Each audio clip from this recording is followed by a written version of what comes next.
Every summer, our town held a lake, festival, music, food, paper lanterns drifting, be like low stars. My wife loved it. I went for her smile. The year after she died, the flyers still came. I threw them away. Grief doesn't like crowds.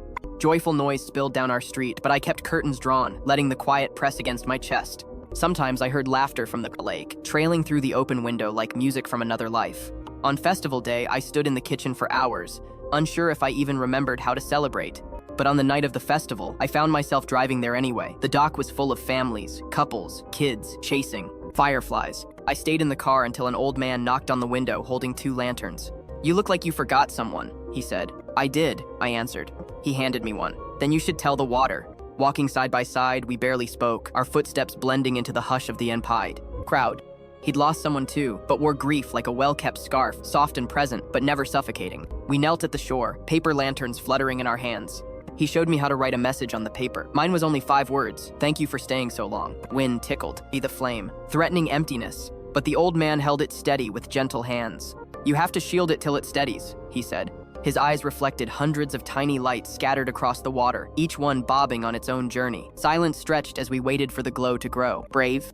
Some lanterns went out fast, but most survived, and soon the lake was a map of small hopes fighting the night. We released them together. Hundreds of lanterns rose from the lake, trembling, then floating away, each one a confession finally lighter than the body holding it. I watched each flame drift, thinking how sorrow burns but never truly vanishes. Children cheered, parents wiped tears, and the festival band played a waltz that felt oddly like goodbye and hello at once. Before leaving, I asked who he was waiting for. He smiled. "Same person, 50 years running. She keeps showing up as light." His voice was soft, like the hush after a favorite song ends. We stood until the lanterns became distant stars, the shapes blending, becoming memory instead of loss. The next morning, the lake was calm. A few unburned lanterns rested near the dock, damp but still carrying words that refused to sink. Sunrise tinged the water with gold, and a hush laid gently over empty picnic tables and folded chairs. He picked one up, read someone else's message, "I forgive you." I wondered what story lived behind those words, what heaviness had landed, what relief had floated away with the dawn. With the lantern in hand, I whispered it into the water for us both, feeling peace settle quietly between my ribs.